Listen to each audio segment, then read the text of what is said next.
Hello दोस्तों, दीवानीगंज centre में आपका स्वागत है। पिछले वीडियो में हम अध्याय 5 तक के सारे प्रश्नों को देख चुके हैं। आज हम अध्याय 6 मानचित्र से संबंधित प्रश्न और आपदा प्रबंधन से संबंधित प्रश्नों को देखेंगे। तो चलिए शुरू करते हैं। पहला प्रश्न है, भी आकार की घाटी का निर्माण किसके द्वारा होता है? तो भी आकार की घाटी का निर्माण नदियों द्वारा होता है। अगला प्रश्न है कि मानचित्र में मैदान को किस रंग से दर्शाया जाता है? तो मानचित्र में मैदान को हरा रंग से दर्शाया जाता है। अगला प्रश्न है, मानचित्र में समुद्र को किस रंग से दर्शाया जाता है? मानचित्र में समुद्र को नीला रंग से दर्शाया जाता है। अगला प्रश्न है कि मानचित्र में पहाड़ को किस रंग से दर्शाया जाता है? मानचित्र में पहाड़ को भूरा रंग से दर्शाया जाता है। अगला प्रश्न है, मानचित्र में बर्फीले क्षेत्र को किस रंग से दर्शाया जाता है? तो मानचित्र में बर्फीले क्षेत्र को उजला या सफेद रंग से दर्शाया जाता है। अगला प्रश्न है, पर्वतीय छायाकरण विधि में भू आकृतियों पर किस दिशा से प्रकाश पड़ने की कल्पना की जाती है? तो उत्तर पश्चिम दिशा से। अगला प्रश्न है कि उच्च वाच प्रदर्शन के लिए हैसुर विधि का निर्माण किसने किया था? उच्च वाच प्रदर्शन के लिए हैसुर विधि का निर्माण लेहमान ने किया था। अगला प्रश्न है कि तल चिन्ह की सहायता से किस स्थान विशेष की मापी गई ऊंचाई को क्या कहते हैं? तो स्थानिक ऊंचाई कहते हैं। अगला प्रश्न है कि प्राकृतिक मानचित्र में मरुस्थल को किस रंग से दर्शाया जाता है? तो पीला से दर्शाया जाता है। अगला प्रश्न है कि जब समोच्च रेखा सकेंद्रीय वृत्ताकार हो जिनके बीच की समोच्च रेखा अधिक ऊंचाई प्रदर्शित करती है तो इससे किस प्रकार की भू आकृति का अनुमान लगाया जाता है? तो पहाड़ का अनुमान लगाया जाता है। अगला प्रश्न है, हैसुर विधि में अधिक ढलान वाला भाग कैसा दिखता है? तो काला दिखता है। अगला प्रश्न है, अस्तर रंजन विधि के अंतर्गत हल्के कत्थई रंग से किस स्थलाकृति को दिखाया जाता है? तो पर्वत को दिखाया जाता है। तो पर्वत को दिखाया जाता है। अगला प्रश्न है, समुद्र की जल सतह सभी जगह कैसी होती है? तो सभी जगह बराबर होती है। अगला प्रश्न है, बीएम किससे प्रदर्शित करता है? तो बीएम तल चिन्ह को प्रदर्शित करता है।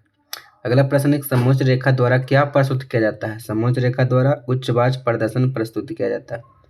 अगला प्रश्न है, उच्च वाच प्रदर्शन की सर्वोत्तम विधि कौन मानी जाती है? उच्च वाच प्रदर्शन की सर्वोत्तम विधि कौन मानी जाती है? तो कंटूर या सर्वोच्च समोच्च रेखा मानी जाती है। अगला प्रश्न है, पर्वतीय देशों के उच्च वाच को किस विधि द्वारा प्रभावशाली ढंग से दिखाया जाना अच्छा होता है? तो पर्वतीय छायाकरण विधि द्वारा। अगला प्रश्न है, जब भूमि की ढाल को छोटी छोटी और सटी हुई रेखा से दर्शाया जाता है तो उसे क्या कहते हैं? तो उसे हैसुर विधि कहा जाता है या उसे हैसुर कहा जाता है। अगला प्रश्न है कि छोटी मानचित्र के मानचित्रों में उच्च वाच प्रदर्शन करने के लिए किस विधि का सहारा लेना उपयुक्त होता है? तो पर्वतीय छायाकरण विधि का सहारा लेना होता है। अगला प्रश्न है कि तलचिन्ह के संदर्भ में किसी स्थान की मापी गई ऊंचाई को क्या कहते हैं? तो तलचिन्ह के संदर्भ में किसी स्थान की मापी गई ऊंचाई को स्थानिक ऊंचाई कहते हैं। तो अध्याय 6 के मानचित्र अध्ययन से संबंधित प्रश्नों को देख चुके हैं। अगला खंड ख है जो कि आपदा प्रबंधन है। आपदा प्रबंधन से संबंधित भूकंप, सुनामी, बाढ़, ये सारे चीज का अध्ययन किया जाता है। तो चलिए खंड ख के आपदा प्रबंधन का इकाई 1 को देखते हैं। इकाई 1 में है प्राकृतिक आपदा का परिचय। तो चलिए सबसे पहले प्राकृतिक आपदा का परिचय इकाई 1 के प्रश्न को देखते हैं। तो प्रश्न है पहला कि भूकंप किससे मापा जाता है? तो भूकंप रिएक्टर स्केल से मापा जाता है। अगला प्रश्न है कि नदियों में बाढ़ आने का प्रमुख कारण क्या है? नदियों में बाढ़ आने का प्रमुख कारण जल की अधिकता है।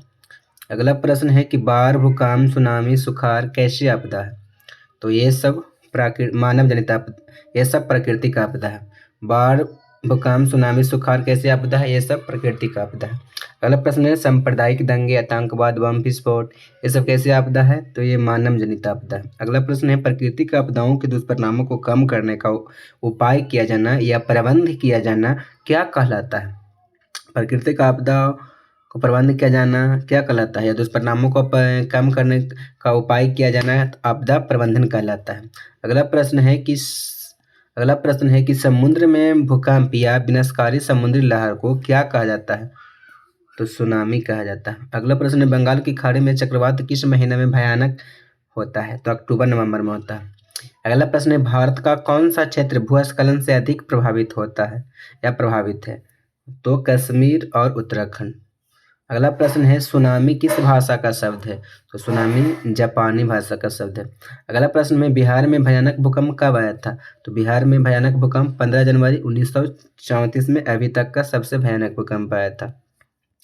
अगला इकाई 2 बाढ़ और सुखाड़ से संबंधित प्रश्न को देखते हैं। आपदा प्रबंधन का इकाई 2 बाढ़ और सुखाड़ से संबंधित प्रश्नों को देखते हैं। तो चलिए पहला प्रश्न है बिहार का कौन सा क्षेत्र बाढ़ग्रस्त है? तो बिहार का कौन सा क्षेत्र बाढ़ग्रस्त है? उत्तरी बिहार, यानी उत्तरी बिहार में हर साल बाढ़ आता है। अगला प्रश्न है बाढ़ तथा सुखाड़ कैसी आपदा है? तो बाढ़ तथा सुखाड़ प्राकृतिक आपदा है। सूखा की स्थिति किस प्रकार आती है? तो सूखा की स्थिति धीरे धीरे आती है। जब वर्षा नहीं होता है तो सूखा का लक्षण होता है, यानी कि सूखा की स्थिति धीरे धीरे आती है। और भूकंप अचानक आ जाता है। सूखा की स्थिति धीरे धीरे आती है और भूकंप अचानक आ जाता है। सूखे के लिए जिम्मेवार कारक कौन है? तो सूखे के लिए जिम्मेवार कारक वर्षा की कमी है। अगला प्रश्न है सूखे से बचाव का एक प्रमुख तरीका क्या है? तो सूखे से बचाव का एक प्रमुख तरीका है नदियों को आपस में जोड़ना। तो आपदा प्रबंधन की इकाई 2 को प्रश्न के देख चुके हैं। आपदा प्रबंधन से बहुत कम प्रश्न आता है।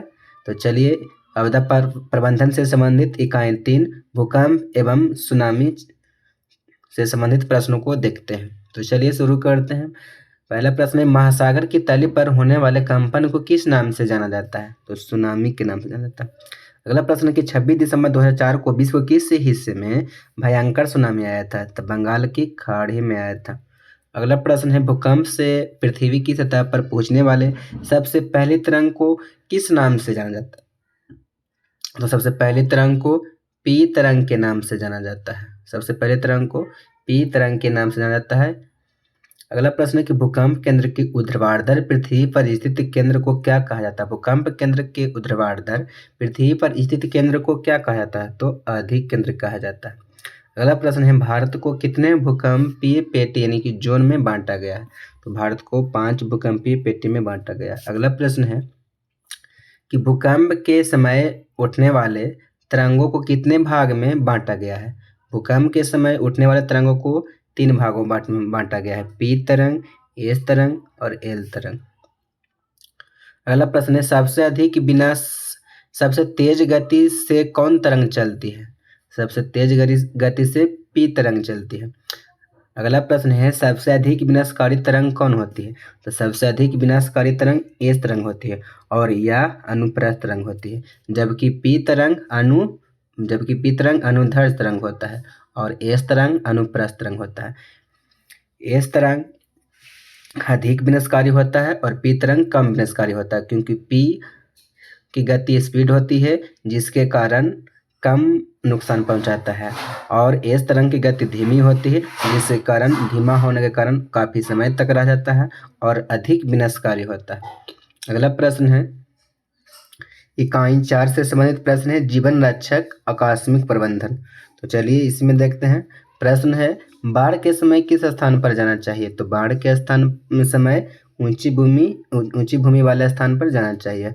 अगला प्रश्न है कि मलबे के नीचे दबे लोगों का पता किससे लगाया जाता है? तो इंफ्रारेड कैमरे से लगाया जाता है।